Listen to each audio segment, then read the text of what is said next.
সুপ্রভাত বন্ধুরা, কেমন আছো তোমরা? আশা করি খুব ভালো আছো আর আমিও ভালো আছি।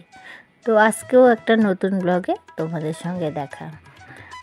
আজকের ব্লগটাও ফার্স্ট থেকে লাস্ট অবধি দেখার অনুরোধ রইল।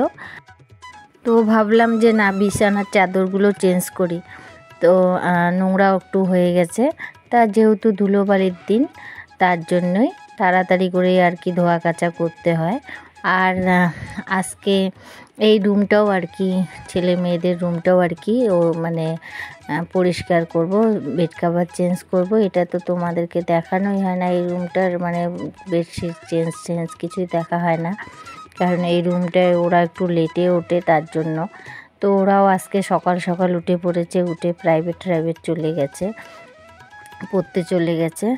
তো আজকে ফাঁকাই আছে। আর এখন একটু মানে এই সময়টা এখন ঘড়িতে বাজে প্রায় 9টার মতন। তো এরকম টাইমে আজকে বিছানাটা ফাঁকা পেয়ে গেলাম। তো এই বিছানার চাদরটাও চেঞ্জ করে নিচ্ছি। ওই ঘরের বিছানার চাদরটায় পুরো মানে নতুন চাদর পেতেছি, আর এটার মধ্যে পুরনো। তো দেখো, ওগুলো ঘর দুয়ার পরিষ্কার করে চলে আসলাম একদম রান্নাঘরে সকালের খাবার তৈরি করতে। চা আগে করে দিয়েছি ওর বাবাকে, আর এখন বানাচ্ছি পাস্তা। ছোটো মেয়ে বলছে যে পাস্তা খাবে, তো এর জন্যই একদম হালকাভাবে পাস্তাটা বানিয়ে দিচ্ছি।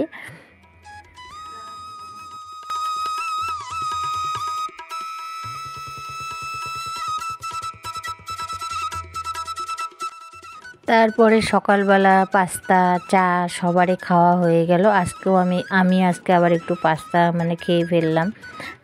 তারপরে এখন আসছি ঘর মোছার জন্য।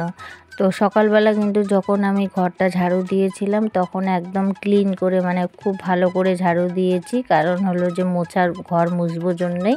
তো না হলে হালকা করে কোনো সময় দিই, যখন আর কি যখন যেমন পাই তখন তেমন করেই ঝাড়ু দিই আর কি। যেই গরম পড়েছে এই গরমে না একটু সকাল সকাল কাজ করার চেষ্টা করি, কারণ পরে না আর আলসি লাগে, নাহলে পরে আর কাজ করার এনার্জিটা আসে না। তো এর জন্য ভাবি যে সকাল সকাল কাজটা সারবো। তো দেখো, তোমাদের সঙ্গে কথা বলতে বলতে মানে ঘরটা আমার মোছা হয়ে গেল।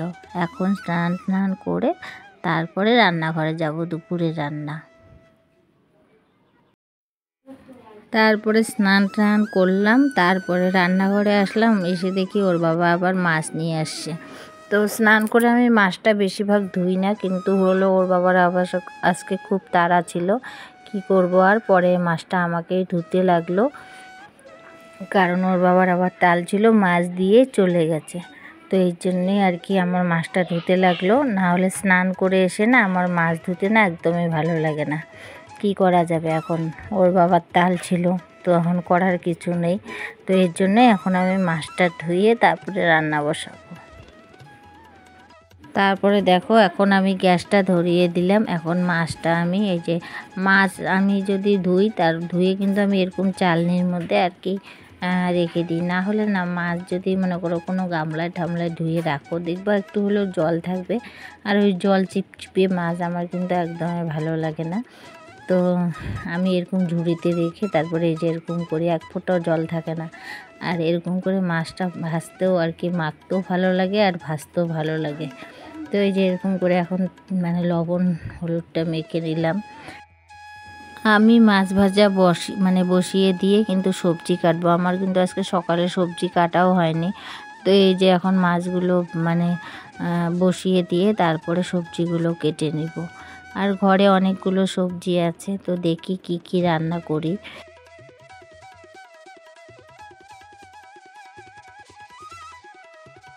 তো দেখো, আমি মাছ ভাজা বসিয়ে দিয়ে এদিকে আমি সবজি নিয়ে আসলাম। মানে আজকে সজনা আলু আর করলা দিয়ে একটা তরকারি বানাবো, আর পাতলা করে একদম টমেটো দিয়ে টক করে একটু মাছ রান্না করব। কারণ গরমে না মশলা টশলা খাওয়ার তো একদমই ইচ্ছা হয় না, যত পাতলা মানে ঝোল ঝোল হয় ততই ভালো লাগে। তো টমেটো দিয়ে একটু জিরা লঙ্কা দিয়ে আদা দিয়ে একটু সবজি বানাবো, আর হালকা একটু পেঁয়াজ দিব, বাস এরকম। এই যে দেখো, মাছ ভাজা না হতে হতে কিন্তু আমার সবজিটা কাটা হয়ে গেছে। তো এই যে দেখো এক খোলা মাছ ভাজা নামিয়েছি আর এক খোলা বসিয়ে দিয়েছি। তো এরকম তাড়াতাড়ি করে কাজ করলে কিন্তু সকাল সকাল কাজগুলো হয়ে যায়।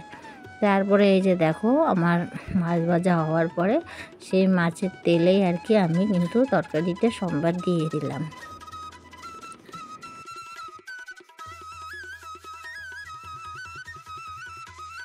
তো দেখো এই যে আমার মাছের ঝোলটাও একবারে পাতলা করে রান্না হয়ে গেছে। এখন সজনা চচ্চড়িটা আমি বসিয়ে দিয়েছি। তো দেখো এই যে সজনা চচ্চড়িটা বসিয়ে দিয়েছি এখন। তো ভিডিওটা এখানে শেষ করছি। ভিডিওটা যদি তোমাদের ভালো লাগে প্লিজ লাইক কমেন্ট সাবস্ক্রাইব করে দিও। আর সবাই সুস্থ থেকো, ভালো থেকো।